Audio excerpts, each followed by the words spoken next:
Assalamualaikum warahmatullahi wabarakatuh. Salam sejahtera untuk kita semua. Sebelumnya kami ucapkan terima kasih kepada yang terhormat Ibu Lusikanti Rahayu, Eskom Mkom, selaku dosen pengampu mata kuliah riset operasional, yang telah memberikan kesempatan untuk presentasi pada kesempatan kali ini. Kami dari kelompok 3 akan memaparkan materi tentang model transportasi metode least cost. Metode least cost adalah metode yang pengalokasiannya dimulai pada kotak dengan biaya terendah dan dilanjutkan dengan kotak biaya terendah selanjutnya yang belum terpenuhi nilai kebutuhan dan persediaannya. Tujuan dari penggunaan metode ini adalah untuk mendapatkan pembiayaan transportasi yang minimum. Untuk selanjutnya kita akan membahas mengenai kelebihan dan kelemahan metode least cost.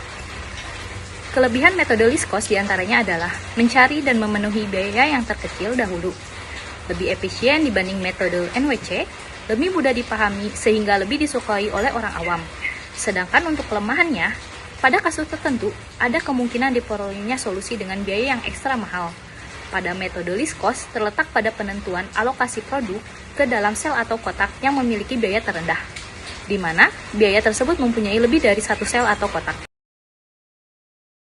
Selanjutnya adalah langkah-langkah menggunakan metode least cost. Yang pertama itu bentuk tabel transportasi dengan memasukkan data yang diperoleh dari persoalan yang ada seperti pada pengisian kotak-kotak kecil dengan biaya transportasi dan total komoditas atau kebutuhan dan persediaan. Yang kedua ada pilih biaya atau terkecil pada kotak-kotak kecil dari kotak tabel transportasi. Yang ketiga adalah setelah biaya atau nilai terkecil pada kotak-kotak tabel transportasi dipilih, maka isi nilai komoditas atau kebutuhan pada kotak transport yang di dalamnya terdapat kotak kecil tersebut. Selanjutnya yang keempat, bila kotak transport sudah terisi dengan komoditas atau kebutuhan, maka kemudian dilakukan pencoretan baris atau kolom yang melalui kotak tabel transport pada langkah ketiga. Yang kelima itu kembali pada langkah kedua dengan memilih biaya atau nilai terkecil pada kotak-kotak transport yang terisi. Dan yang keenam, yang terakhir, prosedur ini selesai bila hanya ada satu baris atau kolom yang tersisa. Slide selanjutnya adalah rumusan masalah dan tujuan masalah. Rumusan masalah bagaimana menyelesaikan permasalahan transportasi PT CSA dalam distribusi keramik dari DC ke store kota tujuan dengan menggunakan metode least cost. Tujuan masalah yang pertama dapat memahami tentang metode least cost, yang kedua dapat memahami penyelesaian masalah menggunakan metode least cost.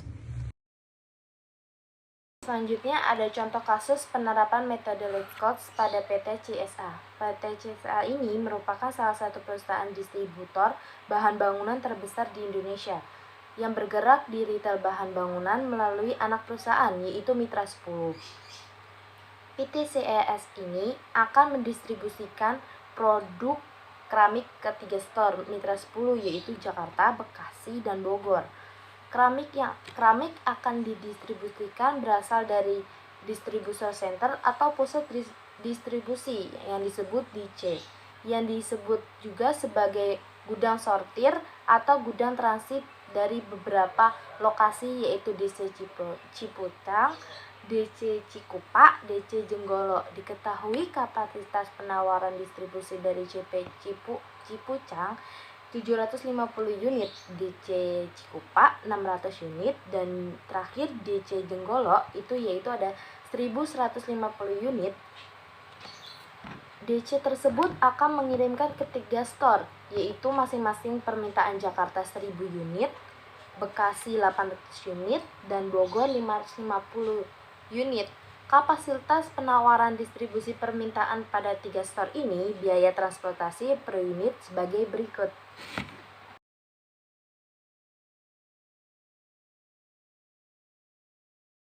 Langkah pertama, tujuan atau sumber. Diketahui tujuan Cipucang itu Jakarta 22, Bekasi 7, Bogor 10, dan QAS-nya itu 750. Dan tujuan Cikupa Jakarta 17, Bekasi 22, Bogor 12, dan QS-nya itu 600. Dan tujuan Jenggolo, Jakarta 27, Bekasi 12, dan Bogor 21, QS-nya itu 1150. Kita di sini menggunakan dummy dikarenakan nilai QS dan nilai QD-nya itu berbeda. Jadi kita tambahkan angka 150 agar QS dan QD-nya itu sama. Metode Liskos ini mencari angka terkecilnya terlebih dahulu. Selanjutnya, alokasikan sel yang mempunyai biaya terendah. Dalam soal ini, biaya terendah ialah dari DC Cipecang ke Store Bekasi yaitu 7. Maka, alokasi pertama dimulai dari sel tersebut adalah 750. Mengapa 750? Karena ia tidak boleh melebihi kapasitas permintaan tujuan Store Bekasi yaitu 800.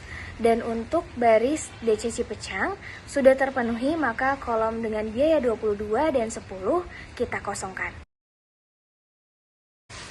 Selanjutnya dicari sel dengan biaya terendah berikutnya, di mana semua sel pada baris pertama tidak lagi diikutsertakan dalam pemilihan, karena kapasitas DC Cipecang telah terpenuhi. Dari sel yang tersisa, dapat diketahui bahwa biaya terendah berikutnya adalah DC Cikupa ke Store Bogor dan DC Jenggolo ke Store Bekasi dengan biaya yang sama yaitu 12. Maka dapat dipilih salah satu dari keduanya, yaitu kali ini kita akan memilih DC Cikupa ke Store Bogor dengan biaya 550 agar tidak melebihi kapasitas penawaran DC Cikupa yaitu 600 dan memenuhi kapasitas permintaan Store Bogor sejumlah 550. Maka untuk kolom biaya 10 dan 21 dikosongkan. Untuk selanjutnya, dipilih sel dengan biaya terendah berikutnya, di mana semua sel pada baris 1 kapasitas DC Cipecang dan kolom ketiga kapasitas Store Bogor tidak dapat dilebatkan kembali. Sel yang terpilih selanjutnya adalah DC Jenggolo ke Store Bekasi. Untuk biaya 12 kita isi dengan angka 50, dikarenakan kolom biaya 7 sudah diisi dengan angka 750. Maka, untuk kapasitas permintaan sudah terpenuhi sebesar 800. Untuk sel dengan biaya terendah selanjutnya ada di sel biaya 17, sel DC Cikupa tujuan Jakarta. Untuk biaya 17 ini kita isi dengan angka 50, karena pada sel 12 sudah diisi dengan 550. Sehingga kapasitas penawaran untuk DC Cikupa sudah terpenuhi sebesar 600. Langkah selanjutnya, dikarenakan yang tersisa hanya sel dengan biaya 27 yaitu DC Jenggolo tujuan Jakarta, maka kita isi dengan nilai 950 karena untuk memenuhi kapasitas permintaan Store Jakarta yaitu 1000. Dan untuk kolom dummy diisi dengan angka 150 untuk memenuhi kapasitas penawaran 1150. Langkah terakhir selanjutnya kita akan menghitung masing-masing biaya pendistribusian untuk mengetahui total biaya dengan metode least cost, di mana Z sama dengan 750 dikali 7 ditambah 50 dikali 17 ditambah 550 dikali 12 ditambah 950 dikali 27 ditambah 50 dikali 12 ditambah 150 dikali 0. Dengan hasil 5.250 ditambah 850 ditambah 6.600 ditambah 25.650 ditambah 600 ditambah 0. Dengan hasil 38.950. Dari pemaparan materi yang telah kami sampaikan, dapat disimpulkan bahwa PT CSA merupakan salah satu perusahaan distributor bahan bangunan terbesar di Indonesia yang bergerak di retail bahan bangunan melalui anak perusahaannya yaitu Mitra 10. PT CSA akan mendistribusikan produk keramik ke 3 store Mitra 10 yaitu Jakarta, Bekasi, dan Bogor. Keramik yang akan didistribusikan berasal dari distribution center atau pusat distribusi yang disebut juga sebagai gudang sortir atau gudang transit dari beberapa lokasi yaitu DC Cipecang, DC Cikupa, dan DC Jenggolo. Dari pembahasan di atas dapat diketahui bahwa menyelesaikan permasalahan transportasi PT CSA dalam distribusi metode least cost akan mendapatkan hasil optimal total biaya sebesar 38.950. Metode least cost lebih mudah dipahami karena mencari dan memenuhi biayanya terendah terlebih dahulu. Metode least cost juga dinilai lebih efisien dibanding metode lainnya karena dapat mengoptimalkan biaya transportasi dan distribusi menggunakan biaya terendah. Terima kasih atas atensinya. Mohon maaf bila ada perkataan atau pernyataan yang kurang tepat. Cukup sekian dari kami. Wassalamualaikum warahmatullahi wabarakatuh.